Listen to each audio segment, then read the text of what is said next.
రఘువంశ రామయ్య సుగుణాల సీతమ్మ వరమాల కైవేచు సమయాన శివధనువు విరిచాకె వధువు మది గెలిచాకె మోగింది కళ్యాణ శుభవీణ.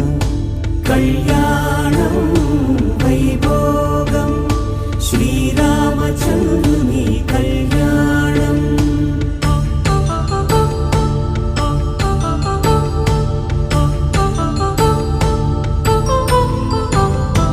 అపరంజి తరుణి అందాల రమణి వినగానే కృష్ణయ్య లీలామృతం. గుడి దాటి కదిలింది తన వెంట నడిచింది గెలిచింది రుక్మిణి ప్రేమాయణం. కళ్యాణం